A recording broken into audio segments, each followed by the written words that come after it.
काठमाडौँ नयाँ बस पार्कमा हजुरलाई स्वागत छ यो मेरो ब्लग भिडियोमा।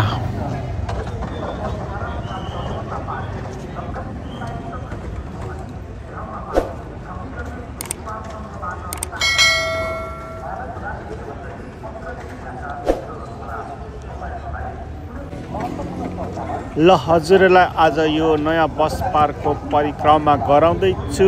के कस्तो लाग्छ हजुरले भिडियोलाई comment and share and subscribe पनि गरिदिनु होला। र यो बस पार्कमा राखिएको एउटा घडीबाट मैले सुरु गरेँ है त।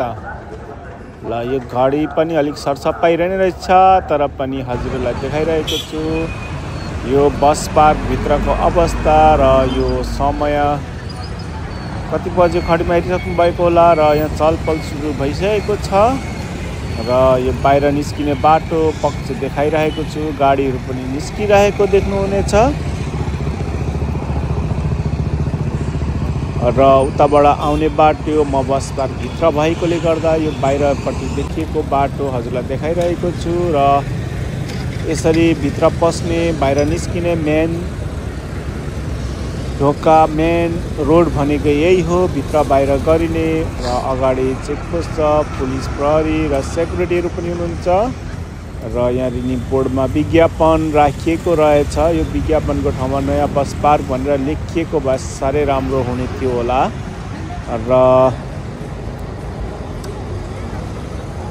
यो बाहिरतिर पस्नुभन्दा अगाडिको बाहिरतिरको दृश्य हो हजुरलाई देखाउन गएको म छु हैन। र अब यो भित्रपट्टिको भयो र हजुरहरूलाई यो पिपलको रुख भेटिन्छ। यहाँ हल्का बस्ने ठाउँहरू भेटिन्छ र यहाँ पिपलको रुख साह्रै मजाले आएको रहेछ र हजुरलाई खिचेर देखाइरहेको छु। र यसरी यहाँ बाइकहरू राख्ने एरिया छ जहाँ हैन बस पार्कमा आउने कर्मचारी र स्थानीय दोकाने दाई भाइहरूले यहाँ बाइक राख्नुहुने रहेछ र यहाँ आउने यात्रुहरूले पनि। र यतातिर हेर्दा यस्तो देखिन्छ है।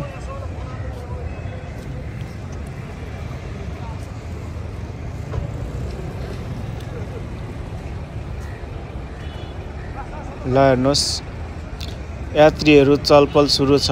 यहाँ ठुलो एउटा कम्प्लेक्स रहेछ हैन। यहाँ अब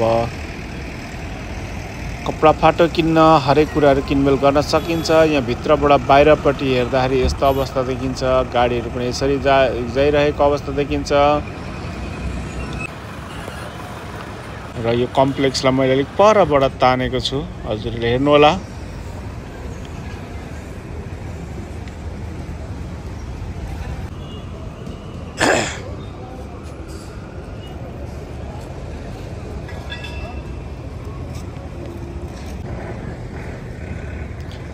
यहाँ चाहिँ बस पनि रोक्ने यात्रुहरूलाई हिँड्ने बेग्लै ठाउँ बनाइदिएको रहेछ। र यहाँ तेल डिपो पनि रहेछ जहाँ तेलहरू भर्नको लागि र यताबाट बस आइराख्दो रहेछ। र यहाँ रोकेर प्यासेन्जरहरू चाहिँ लिएर चढ्दो रहेछ हैन। र अगाडि पनि स्टेसन छ, बस स्टेसन। र यसरी धेरै मात्रा टाइममा बस निस्केपछि बस पार्क निस्केपछि बाहिर रोकिनु नदिरहेछ।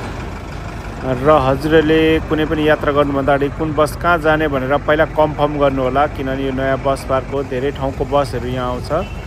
र यो अलिकति पेट्रोल पम्पको छेउमा चाहिँ गार्डनहरू बनाइएको रहेछ। र बस पार्क भित्रै हजुरलाई शौचालय रहेको जानकारी गराउँछु। र म चाहिँ शौचालयभित्र गइनँ हैन, बाहिरैबाट खिचेकोले गर्दा हजुरले देखियोस् भनेर हजुरलाई खिचेर मैले देखाइदिएको। यहाँ एउटा सार्वजनिक शौचालय छ हैन।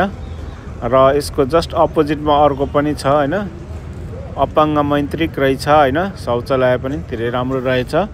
र भित्र चाहिँ मैले जान सकिनँ। यो बस पार्कमा बसहरू रोकिरहेको छ।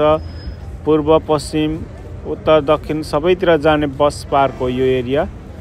र बसले भरिने क्रम जारी हुन्छ केही समयमा, अलिक सुबहको टाइम भएकोले। र यो काउन्टर हो मेन, हजुरले देख्न सक्नुहुनेछ। र यो बजार एरिया हो, भित्र बस पार्कमा रहेको बजार।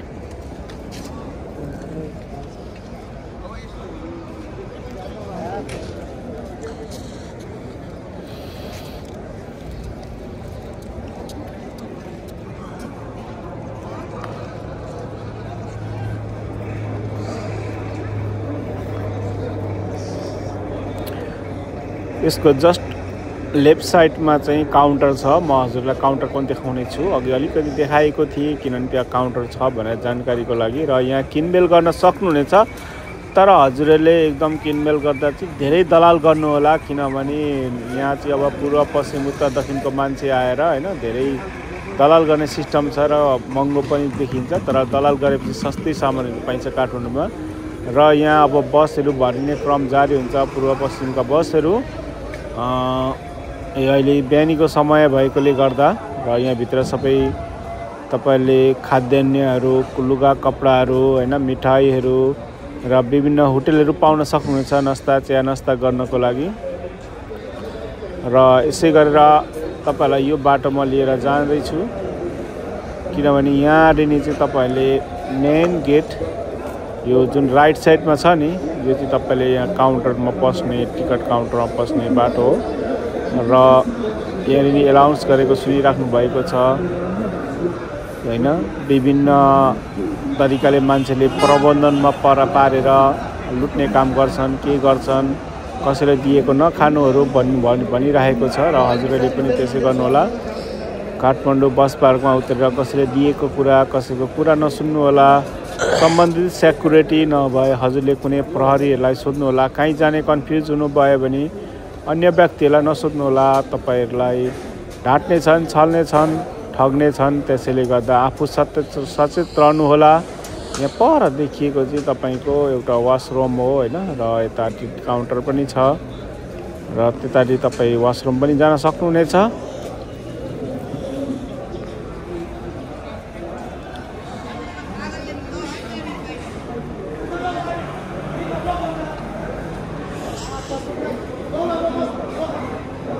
ल हजुरलाई म टिकट काट्ने ठाउँतिर लाँदैछु। काउन्टरमा यो सबै टिकट काट्ने पूर्व पश्चिमदेखि लिएर उत्तर दक्षिण सबैतिर जाने बस पार्कको टिकट काट्ने एरिया हो। र त्यहाँनिर लाइन छ, त्यहाँभित्र पसेर हजुरले टिकट काट्न सक्नुहुनेछ।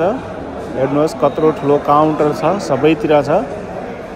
तपाईँहरूलाई बाहिरबाट कन्ट्र्याक्टरहरूले खोजी ल्याउने छन् कहाँ जाने के जाने भनेर। जबरजस्ती गऱ्यो भने नकाट्नु होला, हजुरहरूले बुझेर काउन्टरमा टिकट काट्नु होला। दलाली नै चल्छ टिकटमा हैन, हजुरहरूले दलाली चलिरहेको अवस्थामा भेट्नुहुनेछ। र त्यो जतिसक्दो सस्तो टिकटमा राम्रो सिट कन्फर्म गर्नु होला, अनि मात्र पैसा दिनु होला। र हजुरहरूले यो काठमाडौँको मेन नयाँ बस पार्कको काउन्टर यही हो। हजुरहरू घरमा बसेर हेर्न सक्नुहुनेछ र कुनै दिन आउनु भयो भने हजुरहरूले यो कुराहरू सबै थाहा पाउनुहुनेछ प्रत्यक्ष। र हजुरहरू टिकट काट्दा एकदम चङ्खो हुनुहोला, सिट कन्फर्म गर्नु होला हजुरहरूले। अनि टिकटमा दलाल पनि चलिरहेको हुन्छ, फिक्स यति भन्छन् भरे एउटाले यति तिरेको हुन्छ, अर्कोले अर्को तिरेको हुन्छ। हाम्रो नेपालमा कहिले फिक्स हुँदैन। र यो पूर्व उताबाट नाइट बसहरू आउँदा यो साइडमा रोक्छ र यसरी सामानहरू निकालिरहेको अवस्था देखिन्छ। पूर्व पश्चिमबाट आउँदाखेरि यतातिर विश्राम गराउँछ। र हजुरलाई यो साइड पनि घुमाउँदैछु। अनि अर्को कुरो हजुरलाई यो भिडियो हेर्दै मैले के भने हजुरहरू कुनै पनि बसले त्यहाँ राखिदिन्छ पूर्व पश्चिम उत्तर दक्षिण र होटलमा बस्नुपर्ने छ भने हजुरहरूले पहिला कन्फर्म गर्नु होला। होटलवालाले पनि हजुरहरूलाई हैन कहाँ लगेर कति नम्बरको कोठा भनेर कस्तो भनेर, कतिवटा कोठाहरू नराम्रो कोठामा पर्न सकिन्छ। बाहिरपट्टि 1000, 1200, 500, 600 भन्छ, वहाँ गएर बेसी पनि बढाउन सक्छन्। खानाहरूको महँगो हुन्छ। सबै कुराहरू हजुरहरूले कन्फर्म गरेर मात्रै होटलको लागि प्रस्थान गर्नु होला। सकेसम्म चिनेको आइरहेको होटलमा जानु होला, नत्र भने साह्रै नराम्रो कोठाहरू पाउन सकिन्छ। यी कुराहरू मध्यनजर गर्नु होला होटलमा बस्नु हुने महानुभावहरूलाई, नत्र भने आफ्नो आफन्तहरूकोमा जानु होला। मेरो सल्लाह सुझाव हजुरहरूलाई के कस्तो लाग्छ हजुरहरूले कमेन्ट एन्ड सेयर पनि गर्नु होला है। किनभने पहिला 500 रुपैयाँ कोठा राम्रो दिन्छु भन्छ, वहाँ गएपछि 800 रुपैयाँ पसेको कोठालाई नत्र हुँदैन, तपाईँ जान सक्नुहुन्छ भन्छ। वहाँसम्म सामानहरू पुर्याइएको हुन्छ, के गर्ने कसो गर्ने भन्ने हुन्छ। त्यही भएर पहिले हजुरहरूबाट होटलमा जाउँ भनेर त्यहाँ आउने सबै हैन होटलका व्यवसायीहरूलाई पनि राम्रोसँग हजुरहरूले पहिला फिक्स गरेर मात्रै जानु होला।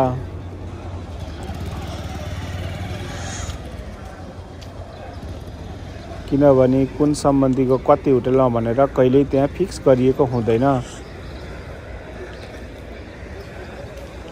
र हजुरहरूलाई यता पुर्याइदिन्छु उता पुर्याइदिन्छु यहाँ जाने भनेर भन्ने धेरै हुन्छन् त्यहाँ नि त्यस्तोमा सचेत रहनु होला। यहाँ नि पार्क छ, हजुरले यहाँ बस्न सक्नुहुन्छ, वेटिङ गरेर आरामले सोचेर हिँड्न सक्नुहुनेछ।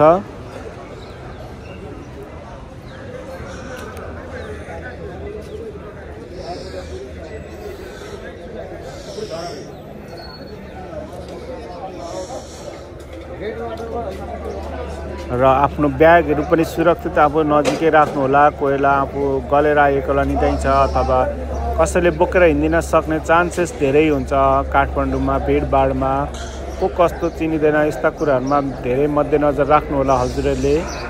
र यी दाइहरू यहाँ बस्नु भएको छ, उहाँहरू हैन कतिजना अब होटल व्यवसायीहरू हुनुहुन्छ, उहाँहरू अब साथीभाइलाई लिन कस्टमर लिन आउनु भएको हुन्छ। त्यस्ता कुराहरूमा आफूले चिनजान एकदम नजिकको भएको मान्छेहरूबाट एकदम उयो गर्नु होला। र यहाँ नि एउटा पार्क रहेछ हैन, चिल्ड्रेन पार्क, जहाँ केटाकेटी मनोरञ्जनको लागि र यहाँ राखिएको रहेछ। यो पार्कमा घुम्न सकिन्छ। हजुरले सस्तो राम्रो खाना खानुहुन्छ नि यहाँ भित्रहरू पनि पाउँछ खानाहरू हैन। तपाईहरुले 200 रुपैयाँमा कुखुराको मासु भात खाना पाउनुहुन्छ, 250 हैन। त्यस्तै रहेको छ, यहाँ भित्र पाउँछ खानाहरू। आफू बसेको होटल भन्दा बाहिरको होटलमा यहाँ नि सस्तो नि पाउनुहुन्छ, क्वालिटी नि पाउनुहुन्छ हैन। र हजुरले अब के कस्तो लाग्छ आफ्नो आफ्नो सोच विचार हो। र मैले जाने सम्बन्धको यो ब्लग भिडियोमा भनेको छु, हजुरलाई के कस्तो लाग्छ कमेन्ट अनि शेयर गर्नु होला। र यो बस पार्क भित्रको परिक्रमा यति नै हो। यहाँ ट्याक्सी स्टेसनहरू छ हैन, ट्याक्सीमा चढेर विभिन्न ठाउँ जान सक्नुहुनेछ। र यसरी बसहरू पनि अब नाइट बसहरू आइरहेको छ हैन, बिहानी भएर हिमाली भन्ने बस आइरहेछ, हजुरले देख्न सक्नुहुनेछ। र यहाँ नि अलिकति गार्डन जस्तो छ यो घडीको मुनि हैन। र यहाँ नि विभिन्न फोटो भिडियोहरू बनाउन सक्नुहुनेछ। सुनसान छ, वातावरण राम्रो छ, नयाँ बस पार्क एकदम नम्बर 1 छ। यसमा अलिकति अझै केही गर्नुपर्ने बाँकीहरू रहेछ हैन। र पहिलाभन्दा धेरै सरसफाइ धेरै व्यवस्थित भएको रहेछ, एकदम खुसी लाग्यो। सायद नयाँ बस पार्क एरिया हेर्ने मेयर एकदम राम्रो हुनुहुन्छ होला हैन। र यहाँ नि एउटा कान्तिपुर मल थियो हैन, र त्यो मललाई हजुरले अलिकति फोकस गरे, यो कान्तिपुर मल हो। र बालेन्सर आइकन धेरै राम्रो भएको रहेछ भन्ने एकदम मैले लाग्यो। काठमाडौँको अन्य भागहरूमा पनि हिँड्ने क्रममा मैले धेरै सफा सुग्घर बाटो एकदम फराकिलो भए जस्तो हैन। र कसैको भिडभाड कसैको ठेलठाल छैन। र बालेन्सरले एकदम राम्रो गर्नुभएको रहेछ, उहाँलाई धेरै धेरै धन्यवाद। र काठमाडौँमा यसरी परिवर्तन भएकोमा लाग्छ कि हामीलाई परदेशतिरै छौँ कि भने जस्तो आवाज होस् भइरहेको रहेछ। सरसफाइ हैन, र यस्तो सुनसान एकदम। पहिला यहाँ हिँडिसक्नु थिएन, अलिकति हिँड्यो कि कोही न कोही बोलाउने कोही न कोही डिस्टर्ब गर्ने भेटिराखिन्थ्यो। अझै पनि नयाँ बस पार्कमा त्यो व्यवस्थापन भइदिए साह्रै राम्रो हुन्थ्यो। कसैले कसैलाई सोधिराख्नु आवश्यक नपरोस्, आफै गएर टिकट काटेर आफ्नै तरिकाले जान पाइयोस्, त्यो व्यवस्था भइदिए अझै राम्रो हुने थियो भन्ने लाग्छ मलाई। किनभने सुनसानमा मान्छे एकान्तमा आफ्नै रम्न चाहन्छ, कसैलाई डिस्टर्ब गर्न चाहँदैन। हवस् त, हजुरलाई यो भिडियो ब्लग के कस्तो लाग्छ र अर्को भिडियोमा फेरि भेट्ने बाचा गर्दै बिदा हुन चाहन्छु। हवस् त, नमस्ते, बाई बाई।